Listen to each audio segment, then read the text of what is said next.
بال نکلنے کا کیا مطلب ہے؟ میری ایک دوست ہے، ان کے اکثر کھانے میں بال نکلتا ہے، چاہے کھانا گھر کا ہو یا دعوت کا ہو یا ریسٹورنٹ کا ہو، ہر جگہ یہ مسئلہ پیش آتا ہے، اس کی کیا وجہ ہو سکتی ہے؟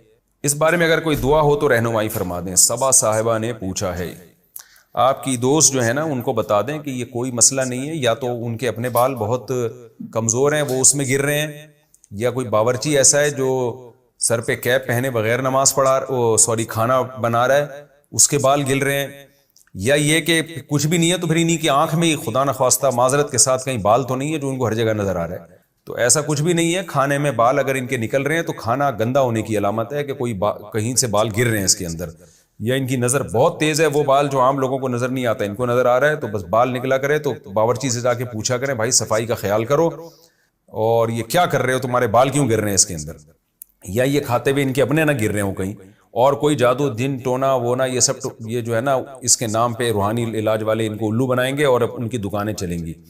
تو اس لیے فکر چھوڑ دیں اس کی، کھانا کھا لیا کریں آرام سے، اور دیکھیں کہ بال آ کہاں سے رہیں۔ حنفی امام شافعی مقتدیوں کو نماز کیسے پڑھائے؟ اگر امام حنفی ہو اور اکثر مقتدی شافعی ہوں تو کیا امام پر لازم ہے کہ وہ اس بات کا خیال رکھے کہ اس کا وضو اور غسل شافعی فقہ کے مطابق بھی درست ہو؟ عادل صاحب آسٹریا سے۔ اکثر نمازی اگر شافعی ہیں تو امام کو اس کا التزام کرنا لازم ہے، تاکہ وہ شواف حضرات وسوسے میں مبتلا نہ ہوں، کیونکہ ان کے فقہ کے مطابق بعض صورتیں ایسی ہیں جن سے وضو ٹوٹ جاتا ہے۔ تو اس لیے امام کو چاہیے کہ امت میں اتحاد پیدا کرنے کے لیے، اختلاف سے بچنے کے لیے، اور تاکہ ایک جماعت ہوتی رہے، الگ الگ جماعتیں نہ ہو، حنفی الگ کرا رہے ہیں، شافعی الگ کرا رہے ہیں، تو امام کو اخلاقی ذمہ داری ہے، اس پر لازم ہے کہ وہ کوئی ایسا کام نہ کرے جس کے کرنے سے شواف امام شافعی کے نزدیک وضو ٹوٹ جاتا ہے، تاکہ سب کے نزدیک اس کی نماز ہو جائے اور شافعی مقتدی اطمینان کے ساتھ اس کی اقتداء میں نماز پڑھ سکیں۔ کمرے میں تصویر لگی ہو تو قرآن پڑھنا۔ اگر کمرے میں تصویر لگی ہو تو کیا قرآن پڑھ سکتے ہیں؟ عبد الرحمن فیصل عباس۔ دیکھیں، اگر جاندار کی تصویر کمرے میں لٹکی ہوئی ہے تو وہاں نماز پڑھنا مکروہ ہے، جائز نہیں ہے، مکروہ تحریمی ہے، الا یہ کہ کوئی مجبوری ہو۔ لیکن قرآن کی تلاوت کرنا جائز ہے، مگر بہتر یہی ہے کہ تصویر کو الٹا کر دیا جائے، چھپا دیا جائے، پھر کریں تلاوت، لیکن اگر نہیں بھی کیا تو بھی جائز ہے۔ ان کے اکثر کھانے میں بال نکلتا ہے، چاہے کھانا گھر کا ہو یا دعوت کا ہو یا ریسٹورنٹ کا ہو، ہر جگہ یہ مسئلہ پیش آتا ہے، اس کی کیا وجہ ہو سکتی ہے؟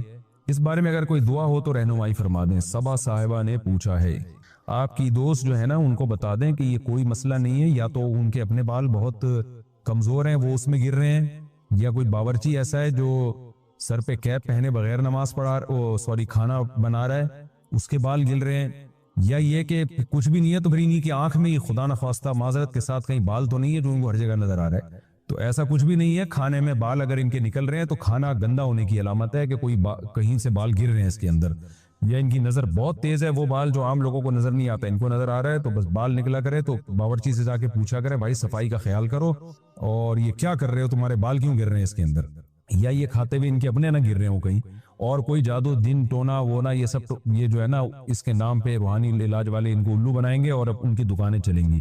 تو اس لیے فکر چھوڑ دیں اس کی، کھانا کھا لیا کریں آرام سے، اور دیکھیں کہ بال آ کہاں سے رہیں۔ مکھی گر گئی تو پورا ڈبو کر نکالیں گے۔ میں نے ایک حدیث سنی ہے کہ مکھی کسی پینے کی چیز میں چلی جائے تو اسے پورا ڈبو کر باہر نکال دینا چاہیے، تو پھر وہ چیز استعمال کر لیں، اس بارے میں تفصیل سے بتا دیں۔ راشد صاحب انڈیا سے۔ جی صحیح حدیث ہے، نبی صلی اللہ علیہ وسلم نے فرمایا کسی کے کھانے میں اگر مکھی گر جائے تو اسے مکمل ڈبو کے باہر نکال دے، کیونکہ اس کے ایک پر میں بیماری ہے تو دوسرے پر میں شفا ہے، تو یہ جائز ہے، اگر گر جائے تو اس کو ڈبو کے باہر نکال کے پھینک سکتے ہیں۔ اب اس میں پھر علماء نے بحث کی ہے کہ جسمانی شفا ہے یا مادی شفا ہے، یعنی روحانی شفا ہے یا مادی شفا ہے۔ بعض نے کہا اس سے تکبر ختم کرنے کے لیے کہا گیا ہے، یہ واللہ عالم، اب یہ تو قیامت کے دن ہی پتہ چلے گا۔ تو خلاصہ بہرحال حدیث کا یہی ہے کہ اس عمل میں کوئی حرج نہیں ہے، لیکن یہ چیزیں ایسی نہیں ہے کہ ان پر عمل کرنا واجب ہو۔ حدیث میں اباحت ہے، اباحت یعنی امر اباحت کے لیے کہ یہ جائز ہے، یعنی کھانا اس سے ناپاک نہیں ہوگا، کیونکہ اس کا امکان تھا نا کہ مکھی گر گئی تو پتہ نہیں کھانا ناپاک تو نہیں ہو گیا، تو اس سے ناپاک نہیں ہوتا، بلکہ آپ اس کو ڈبو کے باہر نکال کے پھینک دیں آپ۔ تو نبی نے جو فرمایا شفا ہے تو شفا ملے گی، اب چاہے وہ مادی ہو چاہے وہ روحانی ہو۔ لیکن اگر کسی کی طبیعت میں بہت زیادہ گراوٹ ہے یا کھانا اتنا تیز گرم ہے کہ مکھی گر کے وہ پگھل گئی اندر، اس کی علائش نکل جاتی ہے، تو پھر یہ عمل ٹھیک نہیں ہے، کیونکہ حدیث میں جس کھانے کا تذکرہ ہے وہ تو نارمل کھانا جو عام طور پر جو نارمل ٹیمپریچر والا ہوتا ہے اس کے بارے میں۔ تو تیز گرم کھولتی ہوئی چائے میں گر جائے، اس بیس پہ کوئی پوری چائے اگر نہ پیے تو اس میں کوئی حرج نہیں ہے۔ تو یہ کوئی واجبی حکم نہیں ہے، یہ ایک جائز حکم ہے جس پر عمل کیا جا سکتا ہے۔ کھانے کے بعد کیا پانی پینا سنت ہے؟ کیا کھانے کے بعد پانی پینا سنت ہے؟ محمد مستقیم کراچی سے۔ دیکھیں، سنت کا مطلب دینی سنت تو بہرحال نہیں ہے، البتہ نبی صلی اللہ علیہ وسلم سے کھانے کے بعد پانی پینا آپ کے قول سے بھی ثابت اور آپ کے عمل سے بھی ثابت ہے، لیکن اس کو دینی سنت نہیں کہیں گے۔ آپ نے جو کی روٹی کھائی، اب یہ تو نہیں کہ جو کی روٹی کھانا دین کی سنت ہے۔ آپ نے گدھے کی سواری فرمائی، تو اب یہ تو نہیں کہ گدھے پہ سوار ہونا سنت ہے۔ آپ جا رہے ہیں جناب دوسرے ملک جا رہے ہیں اور گدھے پہ سوار ہو کے کہ جی نبی تو خچر پہ یا اونٹ پہ سوار ہوئے تھے، تو اسی طرح کھانے کے بعد پانی پینے کا اسلام سے براہ راست تعلق نہیں ہے۔ ہاں یہ بات ضرور ہے کہ پیغمبر کوئی ایسا کام نہیں کرتے جو فطرت کے خلاف ہو، صحت کے لیے نقصان دہ ہو۔ تو نبی نے جب کھانے کے بعد پانی پیا ہے، اور آپ کے قول سے بھی ہمیں پتہ چلتا ہے، تو اس سے پتہ چلتا ہے کہ کھانے کے بعد پانی پینے میں صحت کو نقصان ہو نہیں سکتا، کیونکہ پیغمبر نیچر کے خلاف کبھی نہیں چلتے۔ پہلے تو میں بتاتا ہوں کہ قول کیا ہے اور نبی کا عمل کیا ہے۔ صحیح حدیث سے ثابت ہے، آپ صلی اللہ علیہ وسلم نے شدید بھوک میں کھجوریں کھائیں اور اس کے بعد پانی پیا کنویں کا تازہ، اور پھر فرمایا کہ ہم سے ان نعمتوں کے بارے میں قیامت میں سوال ہوگا۔ تو کھجوری کھانا تھا اس وقت، اس کے بعد پانی بھی پیا آپ نے۔ قول سے بھی ثابت ہے، آپ صلی اللہ علیہ وسلم نے فرمایا معدے کے 3 حصے کرو، ایک حصہ کھانا، ایک حصہ ہوا، ایک حصہ پانی۔ تو پتہ چلا یہ کھانا، ہوا، پانی تینوں ساتھ ساتھ ہی ہیں، تبھی تو 3 حصے کرنے کا حکم دیا ہے۔ تو یہ قول ہے جس سے پتہ چل رہا ہے کھانا پانی ساتھ ساتھ ہے۔ قرآن سے بھی اشارہ ملتا ہے کلو واشربو، کھاؤ اور پیو۔ تو بظاہر یعنی حقیقت 100% تو نہیں، اشارہ بہرحال مل رہا ہے، لیکن یہ جو حدیث میں ہے نا کہ ایک حصہ کھانا، ایک حصہ پانی، ایک حصہ ہوا، اسی سے یہ بھی بات ثابت ہوتی ہے کہ نبی نے جو کھانے کے بعد پانی پیا ہے، یا اس حدیث سے پتہ چلتا ہے یہ جب کھانا 1/3 کھایا جائے اور 1/3 سانس کے لیے جگہ چھوڑی جائے اور 1/3 پانی کے لیے۔ آج جو ڈاکٹر اور حکیم منع کرتے ہیں کہ کھانے کے بعد پانی نہ پیو، وہ اپنی جگہ درست ہیں۔ وجہ اس کی ہے کہ کھانے میں آپ نبی کی سنت کو فالو نہیں کر رہے، صرف پانی پینے میں کر رہے ہیں۔ کھانا آپ اپنے کلچر کے حساب سے کھا رہے ہیں، یعنی کھانے کے بجائے اس کو پھوڑنا کہتے ہیں، کھا نہیں رہے بلکہ پھوڑ رہے ہیں بیٹھ، اور پانی بھی جو ہے نا پھر اس کے بعد پی رہے ہیں، تو جگہ ہوتی نہیں ہے، وہ پانی پینے سے اور پھول کے وہ تباہی بن جاتا ہے، اور اس کو جگہ نہیں ملتی، پھر وہ مختلف کھانچوں میں وہ آپ کی انتڑیوں میں گھس جاتا ہے کھانا، اور پھر جو تباہیاں بربادیاں پھیلاتا ہے، پھر ایک دن ایک دھماکے کے ساتھ آپ پھٹ پھٹا جاتے ہیں، اور لوگ کہتے ہیں آج حضرت فلاں دامت برکاتہم یا فلاں صاحب آج اس دار فانی سے کوچ کر گئے، تو وہ اپنی حماقتوں سے کوچ کیے ہوتے ہیں، اللہ سب کی مغفرت فرمائے۔ بہرحال تو کھانے کے بعد جو ڈاکٹر یا حکیم کہتے ہیں پانی نہ پیو، وہ آج کے کھانے کے حساب سے کہتے ہیں کہ آپ پھوڑتے ہیں، یعنی بہت زیادہ کھاتے ہیں۔ تو اگر جو حدیث میں جس طرح سے کھانے کا حکم دیا گیا بہت تھوڑا سا کھایا جائے تو اس کے بعد پانی پینے میں کوئی حرج نہیں ہے۔ ہم نے دیکھا ہے بہت سے حضرات کو کھانا کھا کے پانی پیتے ہیں اور بڑی لمبی عمریں ان کی، نہ ان کو بدہضمی ہوتی ہے، اور کھانے کے بعد ہی پانی کا اصل مزہ بھی آتا ہے۔ لیکن بہرحال آپ یہ رسک نہ لیں، کھانا کھائیں اور پانی 2 گھنٹے بعد 3 گھنٹے بعد پئیں، اس سے ہضم اچھا ہوگا، کیونکہ آج وہ سنت کے مطابق کھانا بہت کم بھی کھا نہیں سکتے، اتنا تھوڑا آج کل لوگ، وہ عادتیں خراب ہو گئی ہیں۔ اچھا، اس میں ایک میڈیکل سائنس کی بات ہے، وہ اس کا شریعت سے تعلق نہیں ہے، کہ جن کا وزن بہت زیادہ ہے نا، وہ کھانے کے بعد اگر پانی پئیں تو گرم پانی پئیں، یعنی گرم سے مراد ٹیمپریچر ہو، قہوے والا پانی نہیں ہوتا، ایک کپ جیسے قہوے کی طرح، چائے کی طرح اس گرم پانی کو پی لیں۔ تو تجربہ ہے، مشاہدہ ہے، تجربہ بھی دوسروں پہ ہی ہے، لیکن خود بھی ہے کہ اگر آپ یہ کریں گے تو وہ ہضم اچھا ہوتا ہے اس سے، اور ویٹ نہیں بڑھتا۔ تو اگر پانی پینا ہی ہو آپ نے تو یعنی گرم پانی پی لیا کریں، اس سے ویٹ نہیں بڑھے گا، لیکن یہ باریک لوگوں کے لیے نہیں ہے، دبلے لوگوں کے لیے نہیں ہے، یہ موٹے لوگوں کے لیے، جہاں تک ٹوٹی پھوٹی میری تحقیق ہے۔ پرسنل بوتل سے منہ لگا کر پینا، کیا بوتل سے منہ لگا کر پینا ناجائز ہے؟ نیز اگر کسی آدمی کی پرسنل بوتل ہو، کیا کوئی دوسرا اس سے نہیں پیتا تو کیا حکم ہوگا؟ شیر خان۔ نبی صلی اللہ علیہ وسلم نے بوتل سے منہ لگا کے یا مشکیزے سے منہ لگا کے پانی پینے سے منع کیا ہے، لیکن یہ منع حرام کے درجے میں نہیں کیا، ناپسندیدہ سمجھا اس کو، لیکن ظاہر ہے یہ اسی صورت میں ہے کہ جب دوسرے بھی اسی سے پی رہے ہو، تو ہر آدمی کے ہونٹ ایک ہی جگہ لگ رہا ہے یا تھوک لگ رہا ہے ایک تھوڑا سا، اس سے انسان کو کراہت آتی ہے. تو آپ کی پرسنل بوتل ہے تو پینے میں کوئی حرج نہیں ہے، لیکن اگر مشترک چیز ہے تو پھر بہتر یہی ہے کہ اس سے اجتناب کیا جائے، بلکہ گلاس میں ڈال کے پانی پیا جائے. بوتل سے منہ لگا کر پانی پینا. ایک شوہا کا جواب. شیر خان. شیر خان بھائی اپنی لوکیشن تو بتایا کریں. شیر خان سے تو لگ رہا ہے کہ آپ کسی جنگل میں رہتے ہیں، شیر اور آپ شکار کرتے ہیں ماشاءاللہ. تو لوکیشن بتایا کریں کہ کہاں سے ہیں، کے پی کے سے ہیں، بلوچستان سے ہیں، کراچی سے ہیں، امریکہ سے ہیں، کہاں سے ہیں. آپ نے فرمایا تھا کہ جو بوتل سے منہ لگا کر پانی پیتا ہے اس میں کراہت ہے اور وہ ناجائز ہے. تو اگر کسی آدمی کی پرسنل بوتل ہو، کوئی دوسرا اس سے نہیں پیتا، تو اس کا کیا حکم ہے؟ دیکھیں شیر خان بھائی، پہلے تو میں نے یہ نہیں کہا تھا کہ بوتل سے منہ لگا کر ڈائریکٹ پانی پینا ناجائز ہے، مکروہ ہے، ناپسندیدہ ہے، حدیث میں ممانعت ہے. تو حدیث میں جو منع کیا گیا ہے وہ کراہت کے درجے میں، کیونکہ ان چیزوں کا تعلق آداب سے ہوتا ہے، رہن سہن کے. تو یہ حلال و حرام سے تعلق نہیں ہوتا ان چیزوں کا. تو وہ منع کیوں کیا نبی صلی اللہ علیہ وسلم نے، یعنی ناپسند کیوں کیا؟ اس کی وجہ یہی ہے کہ ظاہر ہے ایک ہی بوتل سے دوسرا آدمی کو کراہت آ سکتی ہے، آپ کا تھوک اس میں جا سکتا ہے وغیرہ وغیرہ. تو اگر آپ کی اپنی پرسنل بوتل ہے تو پھر میرا خیال ہے اس میں کوئی کراہت نہیں ہونی چاہیے. کوئی دوسرا اسے استعمال نہیں کر رہا ہے تو ٹھیک ہے، جائز ہے. جائز وہ بھی ہے لیکن یہ اس میں کراہت اور کم ہو جائے گی. تو قدرت کی طرف سے غریب ہونا، قدرت کی طرف سے بیمار ہونا، اس میں اللہ کی مدد ہوتی ہے. جو اپنی حماقتوں سے لوگ پراٹھے کھا کھا کے بیمار ہوتے ہیں، اللہ کی طرف سے پھر مدد نہیں ہوتی ہے. پراٹھا آ گیا تو میں 1 منٹ کی بات کہہ دوں. دیکھو میں کچھ باتیں بیان میں کہتا ہوں، لوگ ایز اٹ از اس کو لے کے اپنی صحتوں کو برباد کرتے ہیں. اب میں اکثر پراٹھے کا ذکر، ہوٹل کا پراٹھا، سفید پراٹھا، گھی کا پراٹھا، یہ والا پراٹھا، دمبے کی چربی، فلانے کی چربی، لوگ اس کو ایز اٹ از لیتے ہیں. پہلے ہی کولیسٹرول کے ڈبے بن چکے ہیں، وہ گھی کے ڈبے بن چکے ہیں. جب وہ یہ چیزیں کھانا شروع کرتے ہیں تو وہ اور زیادہ پھٹ پٹا کے دھماکے سے ہلاک ہو جاتے ہیں. پھر میرے اوپر الزام لگتا ہے کہ اس نے ہمیں پراٹھوں پہ ڈالا ہے. سمجھتے ہو کہ نہیں سمجھتے؟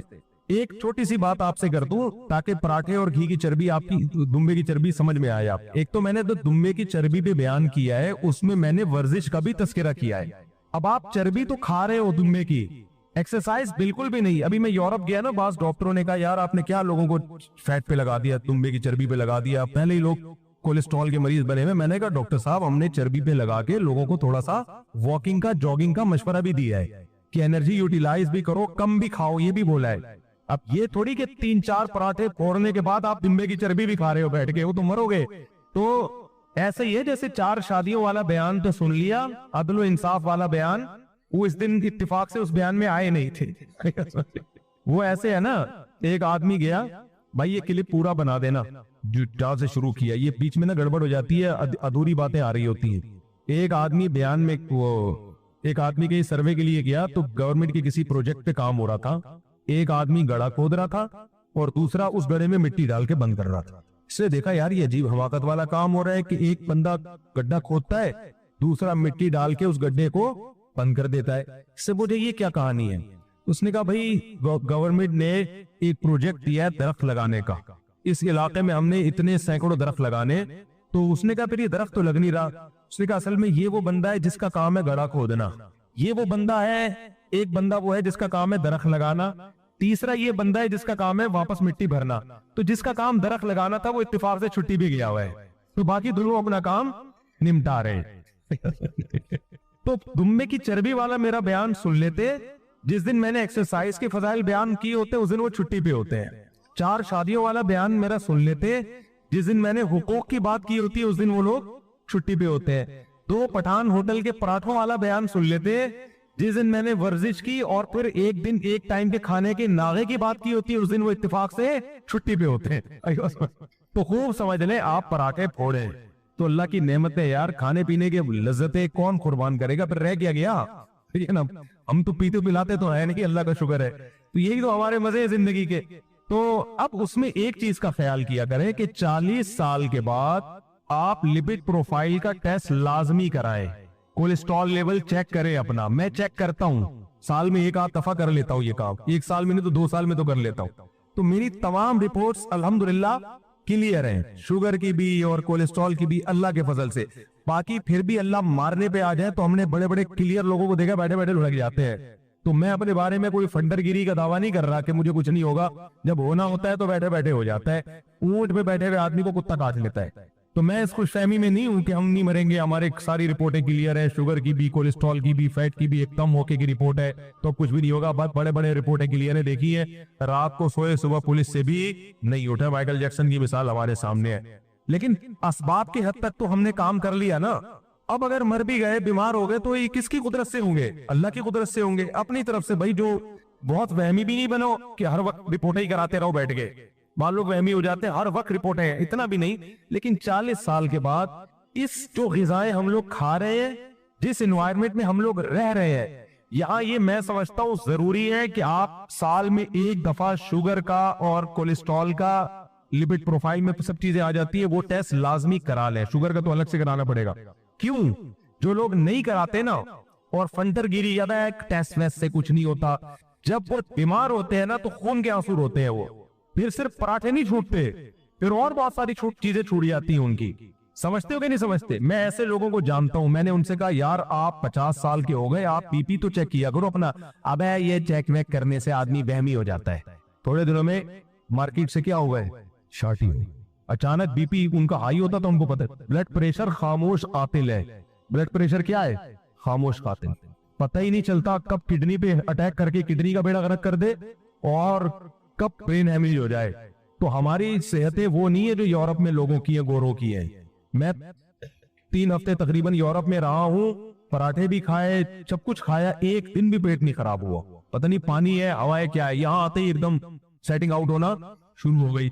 تو پاکستان میں تو میرے بھائی فرض سمجھتا ہوں میں کہ سال میں آپ, ہم نہیں کہہ رہے 2 سال میں کرا لیا کرو, چلو 1 سال میں نہیں, شوگر کا, بلڈ پریشر کا اور کولیسٹرول کا ٹیسٹ لازمی اپنے خرچے پہ بولو نا کرا لیا کریں. اس سے آپ کو پتا چلتا رہے گا کتنے تک پراٹھے آپ افورڈ بولو کر سکتے ہو. سمجھتے ہو کہ نہیں سمجھتے؟ تو اللہ کا شکر ہے اب تک پراٹھے افورڈ جو سیٹنگ چل رہی ہے نا, جو ٹیسٹ ہے وہ صحیح آ رہے ہیں الحمدللہ. تھوڑی بہت ایکسرسائز بھی کر لیتا ہوں, واکنگ بھی کر لیتا ہوں. سمجھتے ہو کہ نہیں سمجھتے؟ نیند جب کمی ہوں تو پھر اس کو پورا کرتا ہوں کسی طریقے سے. جیسے سفر میں نیندیں نہیں ہو رہی ہوتی ہے, زیادہ ٹینشن, اس کو میں پھر پورا کرتا ہوں. میں اس میں کمپرومائز نہیں کرتا. میرے گھر والوں کو پتا ہے کہ جب میری کھوپڑی گھومتی ہے اور میں کہتا ہوں سونا ہے, تو پھر کسی کا باپ بھی نہیں ہم کو جگا سکتا, پھر سونا ہے. پھر کوئی فون بھی فلائٹ موڈ پہ وہ تو اکثر رہتا ہے, کیونکہ جب آدمی کی نیند خراب ہوتی ہے ڈپریشن میں جانا شروع کرتا ہے, اسٹریس میں جاتا ہے. نیند کی کمی سے اتنے مسائل کھڑے ہوتے ہیں نا, اتنے مسائل کہ آپ 100% درست ہو کے بھی 100% خراب ہو جاتے ہو. آپ اتنے مسائل, ایک تو چڑچڑا ہو جاتا ہے آدمی, بات بات پہ ویسے غصہ کر رہا ہوتا ہے. تو اس لیے یہ جو ہے نا, اپنے ماں باپ کا تو لازمی کراؤ, ان پہ ترس کھاؤ. ایسے کیس دیکھو, ہم دنیا میں ٹریولنگ کیے, ہم ملک میں بھی بہت ٹریولنگ کیے, بہت لوگوں سے ملے. ابا کا بلڈ پریشر چیک نہیں کرتے تھے بچے, ایک دن ہائی ہوا, ابا کومے میں چلے گئے. 20 سال سے 15 سال سے بستر پہ کومے میں پڑے ہوئے. یار اس سے بہتر نہیں تھا کہ تم کر لیتے تاکہ اسی وقت کنٹرول کر لیتے اس کو. آپ ٹیسٹ کرا لو, ہو سکتا ہے شوگر ہونے والی ہو آپ کو, ابھی سے کنٹرول کر لو گے تو 10-20 سال آگے چلی جائے گی. نہیں کرا رہے آپ, کھائے جا رہے ہو, فیٹ بڑھتا جا رہا ہے. جب ہو گئی تو یہ چھوڑنے پڑیں گے لڈو. ابھی اللہ کا شکر ہے ہم رسگلے بھی کھا سکتے ہیں, لڈو بھی کھا سکتے ہیں, اور پراٹھے بھی پھوڑ سکتے ہیں. ملائی تو ابھی بھی نہیں چھوڑتا, میں گھر میں جاتا ہوں میں ملائی نہیں چھوڑتا. ملائی تو جب ملائی آتی ہے نا, اس کے اوپر کیا زبردست منظر ہوتا ہے یار, خدا کی قسم. یورپ میں ایک واش روم میں لوٹا دیکھ کے اتنی خوشی نہیں ہوئی مجھے جتنا گھر میں ملائی دیکھ کے خوشی ہوتی ہے. حالانکہ کولیسٹرول ہے وہ فل, ڈاکٹر منع کرتے ہیں, لیکن یار ہم کیسے چھوڑ دیں یار. تو وہ ملائی ہے, اس کو چمچ سے ہم کھا جاتے ہیں, اللہ کا شکر ہے الحمدللہ. لیکن پھر یہ ہے کہ آدمی تھوڑا سا بھاگے دوڑے بھی, کچھ سارے ملائی پھوڑتا رہے, پراٹھے ہی پھوڑتا رہے, باقی کچھ نہ کرے تو وہ تو پھر پھٹے گا نا, وہ تو کھچڑی کھا کے بھی پھٹے گا پھر وہ. تو اس لیے پھر بھی میں کہتا ہوں, میں کوئی یہ نہیں کہہ رہا کہ بہت کوئی ہماری خاندانی صحت ہے. بیٹھے بیٹھے آدمی, بڑے بڑے ہم نے صحت مند لوگ دیکھے, بڑی بڑی باتیں کر کے گئے اور اننا للہ ہو گیا. سمجھ رہے ہو نا, موت تو ایسی چیز ہے بھائی, اللہ جب چاہے گا. ابھی ایک 35 سال کی لیڈی ڈاکٹر, کینسر کی اسپیشلسٹ, کینسر سے ڈیتھ ہو گئی. کینسر کی اسپیشلسٹ لیڈی ڈاکٹر, اور جب کینسر کا پتا چلا تو آخری سٹیج پہ تھا. وہ لیڈی ڈاکٹر کو اپنا نہیں پتا چلا کہ مجھے کتنا خطرناک کینسر ہے. تو یہ عبرت کے لیے کافی ہے یہ واقعات. تو صحت وحت یہ ایسی چیزیں نہیں ہے جس پہ انسان شو مارے. 2 منٹ میں بندہ مارکیٹ سے کیا ہوتا ہے, شارٹ ہوتا ہے. ایسا پتہ ہی نہیں ہوتا اندر باڈی میں ہو کیا رہا ہے. تو رپورٹیں سب کلیئر آ رہی ہوتی ہے اور پتہ چلتا ہے ایک دن پتہ چلا کہ حضرت کی رپورٹ ہی کلیئر نہیں ہے، یعنی انا للہ ہو گیا ان کا۔ تو اس لیے اس پہ فخر کرنے کی بات نہیں ہے، لیکن اپنی ذمہ داری انسان پوری کرے، اپنی صحت کا خیال رکھے، کولیسٹرول وغیرہ چیک کرتا رہے، پھر پراٹھے اوڑتا رہے بیٹھ کے۔ تو اب آپ پراٹھے کھانے سے پہلے یہ دیکھ لو کہ آپ پراٹھا افورڈ کر سکتے ہو یا بولو نہیں۔ پھر بھی ڈاکٹر کہتے ہیں کہ پھر بھی نہ کھاؤ تو زیادہ اچھا ہے۔ ڈاکٹر اگر میری بھی رپورٹ دیکھیں گے تو یہی بولیں گے یار نہ کھاؤ نا، اچھا ہے تو پھر کیوں کھا رہے ہو، اور اچھا ہو جائے۔ تو ہم ڈاکٹر سے کہتے ہیں دنیا میں صحت کے علاوہ بھی غم ہے بہت سارے، خالی صحت ہی کو فوکس کرے اور لذتیں چھوڑ دے تو ڈپریشن سے مر جائے آدمی۔ اب آپ نے دیکھا ہوگا کچھ لوگ پتے کھا رہے ہوتے ہیں، گھاس پھوس، ڈائٹ پلان، بڑے ماڈرن طبقہ ہے نا ہمارا، بہت ڈائٹ پلان، صبح ناشتے میں ایک انڈے کو ہاتھ لگا کے واپس کھینچ لینا ہے، یہ ڈائٹ پلان چل رہا ہے نا ان کا، ویٹ لاس کرنا ہے۔ ایکچولی انسان وہ موٹیویشن کی ملی ہوئی ہوتی ہے، کسی موٹی نے ویٹ کم کیا ہوتا ہے تو اس نے موٹیویشن دی ہوئی ہوتی ہے، ٹھیک ہے نا، کسی موٹی جو کم ویٹ کی ہو اس کی موٹیویٹ ہونے کی وجہ سے آپ بھی اس موٹی کا ویٹ دیکھ کے اپنا ویٹ کم کرنے میں لگے ہوتے ہیں۔ تو وہ ایکچولی یہ پھر نہ وہ یہ انڈے کو تھوڑا سا یوں گھمایا اور نمک تھوڑا سا، چینی بالکل نہیں، ٹھیک ہے نا، چینی، ٹھیک ہے نا۔ تو ایسے ٹھیک ہے صحتیں ان کی بڑی خاندانی ہو جاتی ہے، لیکن یار زندگی کا تو کیا کرنا ہے اتنا، ٹھیک ہے۔ وہ چائنا والی بات ہے، وہ گرم پانی پیتے ہیں، ٹھنڈا پیتے ہی نہیں پوری زندگی۔ تو ایسا بھائی ٹھنڈا پانی پی کے مر جانا یہ بہتر ہے گرم پانی پی کے زندہ رہنے سے۔ 4 دن کی زندگی تھوڑا سا تو انجوائے کرو لائف کو یار۔ تو تمیز سے بہت زیادہ وہمی بننے کی ضرورت نہیں، کیونکہ یہ صحت کا تعلق بھی میڈیکل سائنس سے اتنا نہیں ہے جتنا اللہ کی مرضی سے ہے۔ اس میں بھی اعتدال سے کام لو اور باقی توکل کس پہ کرو؟ اللہ پہ۔ دیکھو حدیث میں آتا ہے اجملوا فی الطلب وتوکلوا علیہ، کسی بھی چیز کو طلب کرنے میں اعتدال سے کام لو، حدیث کا مفہوم بیان کر رہا ہوں، اور باقی توکل کس پہ کرو؟ اللہ پہ۔ تو پیسہ بھی آپ بہت اسٹرگل، بہت محنت کما لو گے آپ، لیکن یہ اللہ پہ توکل کے خلاف۔ اعتدال سے کماؤ اور یقین رکھو اللہ نے دینا ہوگا اسی میں دے دے گا۔ تو اسی طرح صحت کے بارے میں بھی اعتدال سے بیلنس کر کے صحت کی فکر کرو اور توکل اللہ پہ کرو، اللہ نے صحت دینی ہوگی اسی میں دے دے گا۔ ورنہ بھائی 35 سال کی کینسر اسپیشلسٹ وہ کینسر سے مر رہی ہے، ہارٹ اسپیشلسٹ ہارٹ اٹیک سے مر رہا ہے، ٹھیک ہے نا، کڈنی کا اسپیشلسٹ اپنے کڈنی نہیں بچا پا رہا تو ہمیں مشورے دے کے کیا بچائے گا وہ؟ تو 2-4 چیزیں، وہ تو بلڈ پریشر تو کامن ہے اور یہ شوگر موگر یہ تو کامن ہے، یہ تو لازمی، اس کا تو فکر کرو۔ باقی ڈائٹ پلان بھی تمیز سے، بہت زیادہ نہیں فری کرانے کی ضرورت ڈاکٹروں کو، بلکہ سمجھدار ڈاکٹر بھی وہی کہے گا جو میں کہہ رہا ہوں، وہ بھی یہی کہے گا ابے اتنا بھی چھوئی میں بننے کی ضرورت نہیں۔ اصل میں یوٹیوبرز خراب کر رہے ہیں، مسئلہ سارا ہی ہے۔ یوٹیوب پہ جو ڈاکٹر آ رہے ہیں نا چند ایک کے سوا، وہ بہت وہمی بنا رہے ہیں، ایسی ڈائٹ پلان بتا رہے ہیں آپ کو، اور یہ نہیں کیا تو یہ ہو جائے گا، آدمی سن کے پاگل ہو جاتا ہے، ذہنی مریض بن جاتا ہے۔ جیسے جو بہت زیادہ موٹیویشنل اسپیکر کو سنتے ہیں نا، وہ باولا ہونے کے علاوہ ان کو کچھ بھی حاصل نہیں ہوتا۔ بہت زیادہ موٹیویشنل اسپیکر کو سنتے ہیں نا، وہ کیا ہو جاتے ہیں؟ باولے سمجھتے ہیں؟ نہیں سمجھتے نا، تو جو سنتے ہیں ان کو جا کے دیکھ لیں، تو جو پیسے ہو جاتے ہیں، کیونکہ ہر وقت موٹیویٹ، ایکچولی صبح اٹھنا، رات کو پھر جلدی، پھر وہ سکسیس اور اسٹرگل اور یہ وہ سن کے آدمی کیا ہو جاتا ہے۔ ایسے لوگوں کو میں کہتا ہوں کچھ دن کے لیے سننا چھوڑ دو، پرستیوں والی زندگی گزارو ایک ہفتہ، پوستیوں والی، صحیح ہے نا، تاکہ یہ دماغ، ہر آدمی کو نہیں میں کہہ رہا پوستیوں والی، جس کو ضرورت سے زیادہ موٹیویشن مل گئی ہے نا سکسیس، کامیاب انسان بننے کی، دماغ پہ بھوت سوار ہو گیا ہے، اس کو میں بولتا ہوں کہ کیا کرو، ایک ہفتہ پوستیوں کی طرح لائف گزارو۔ سکسیس گئی تیل لینے، کامیابی گئی تیل لینے، اب لائف کو کرو انجوائے، کوئی بات نہیں، ناکام ہو کے مر جائیں گے نا۔ تو ایسی کامیابی کا کیا کرنا ہے جس کامیابی سے ڈپریشن میں جانا شروع کر دے انسان اس کی ہر وقت فکر میں۔ عام آدمی کو میں مشورہ نہیں دے رہا، ہم تو پہلے ہی پوستی لوگ ہیں، قوم ہماری سست ہے، کچھ نہیں کر رہی، ایسا نہ ہو آپ لوگ جا کے پڑ جائے۔ میں ان کو کہہ رہا ہوں جو ہر وقت موٹیویشنل اسپیکرز کو سن کے ان کی کھوپڑی آؤٹ ہونا شروع ہو گئی ہے، پاگل ہو رہے ہیں وہ، تو ایب نارملٹی کی طرف چلے جاتے ہیں بعض لوگ۔ لائف تمیز سے، اعتدال سے، قرآن بار بار کہہ رہے ہے کہ اس امت کو ہم نے بیلنس امت بنایا ہے، معتدل امت، اعتدال میں، ہر چیز کو بیلنس میں رکھنے میں جو مزہ ہے وہ افراط و تفریط میں نہیں۔ حضرت عمر رضی اللہ تعالی عنہ کا قول ہے، فرماتے ہیں کہ مجھے اس بات کی پرواہ نہیں ہوتی کہ میری دعا قبول ہو رہی ہے کہ نہیں ہو رہی، مجھے اس کی فکر رہتی ہے کہ دعا مانگنے کی توفیق مل رہی ہے کہ نہیں مل رہی، کیونکہ اللہ جب ناراض ہوتا ہے نا کسی سے، مانگنے کی توفیق چھین لیتا ہے اللہ تعالیٰ، اور مانگنے کی توفیق دی ہوئی، اس کا مطلب اگر ناراض ہے بھی تو اتنا زیادہ نہیں ہے، تھوڑا بہت ہے، وہ تلافی چاہتا ہے کہ آپ کر لو۔ مانگنے کی توفیق ملنا اس کی علامت ہے کہ اللہ اگر ناراض بھی ہے تو بہت زیادہ نہیں روٹھا ہوا، بلکہ اس نے سوری کا آپشن دیا ہوا ہے کہ چلو مانگ کے اپنا منا لو، مجھے کسی بھی طریقے سے راضی کر لو۔ دعا کا اس قدر فائدہ ہوتا ہے انسان کو، اس قدر فائدہ ہوتا ہے، آپ مانگنا شروع کریں، زندگی چینج ہونا شروع ہو جائے گی، آپ کی زندگی میں تبدیلی آنا شروع ہو جائے گی۔ جتنا تعلق اللہ کے ساتھ دعا کے ذریعے بنتا ہے، اتنا تعلق کسی اور چیز سے نہیں بنتا۔ دیکھو کسی سے دوستی کرنا چاہتے ہو، دوستی کا سب سے بہتر طریقہ کیا ہے؟ اس سے گپ شپ شروع کر دو، یہی طریقہ ہے نا بھائی۔ آپ کا دوست کون ہے؟ وہ جس سے آپ کی گپ شپ زیادہ ہوتی ہو، اسی سے دوستی ہوگی نا۔ اب آپ بتا رہے ہیں یہ میرا جگری دوست ہے، بہت پرانا دوست ہے، میں پوچھوں گا آپ سے بھائی یہ دوستی کیسے ہوئی؟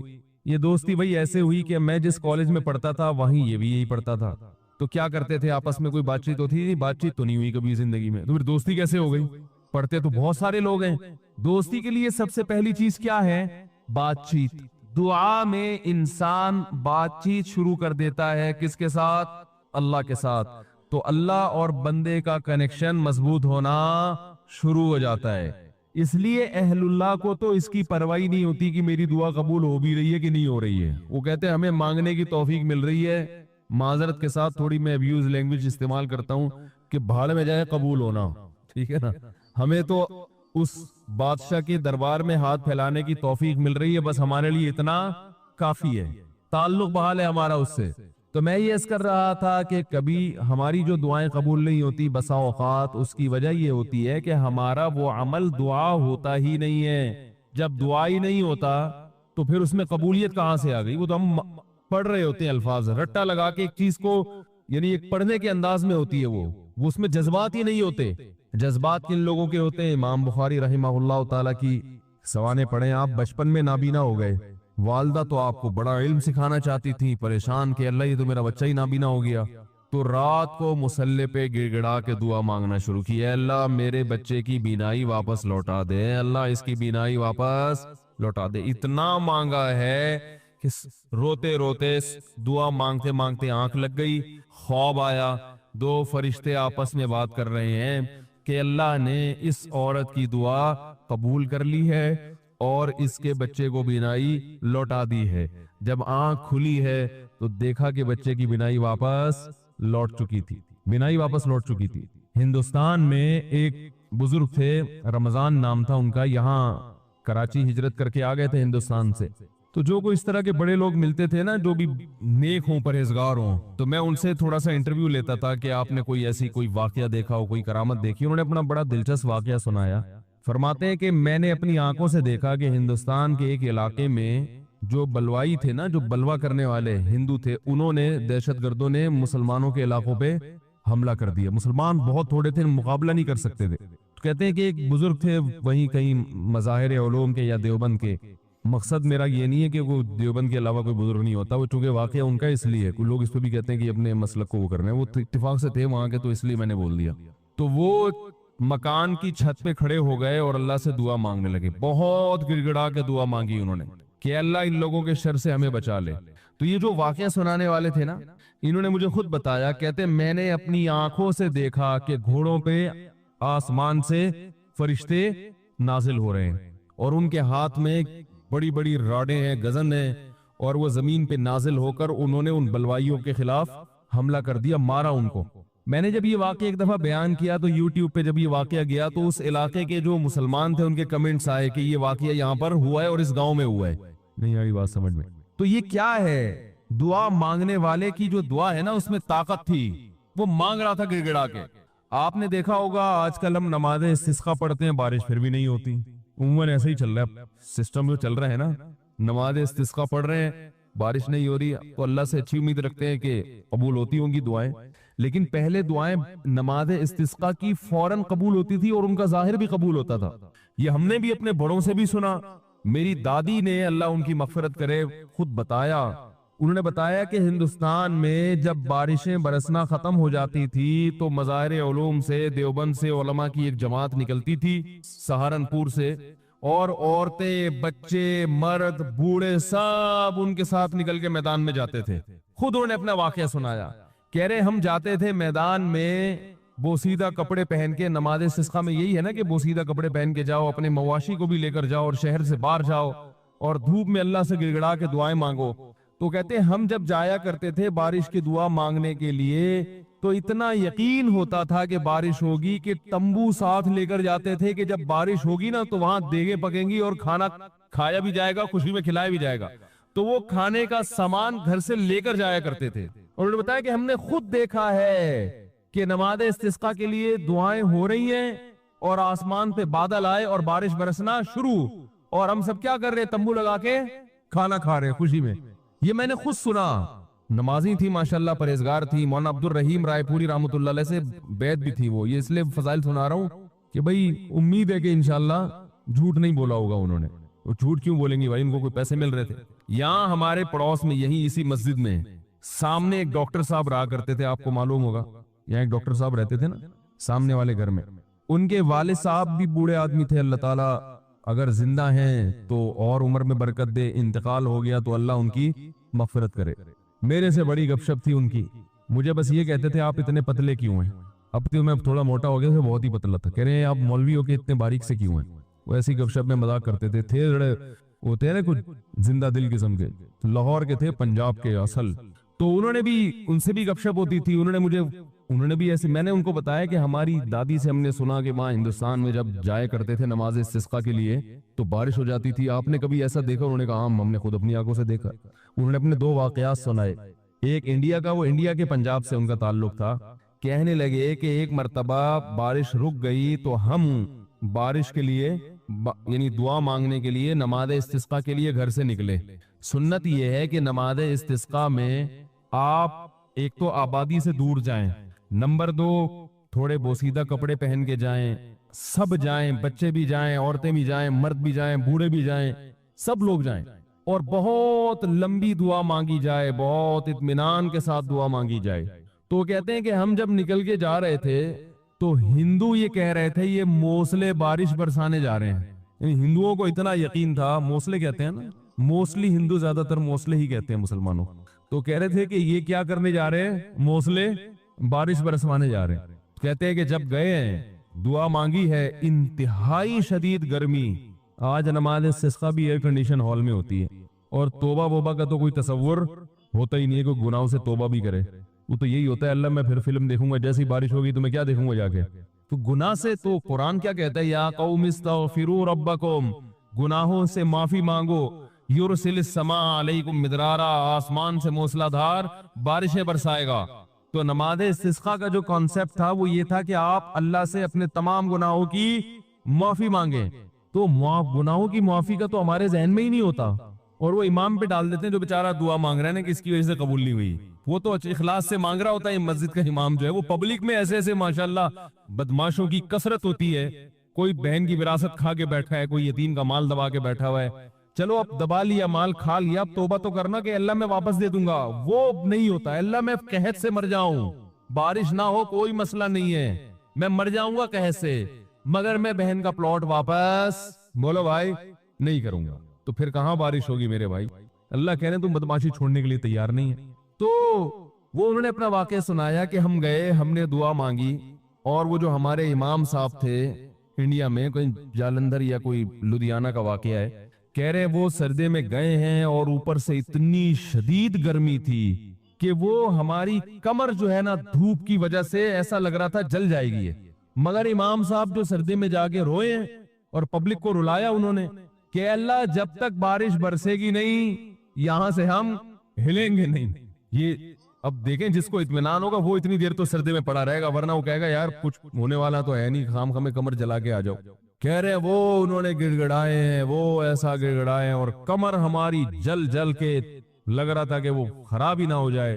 اور پھر انہوں نے مجھے خود سنایا واقعہ, کہتے ہیں ہم نے دیکھا کچھ دیر ہوئی ہے, اس کے بعد گہرے بادل آئے ہیں اور وہی بارش برسنا شروع ہو گئی ہے.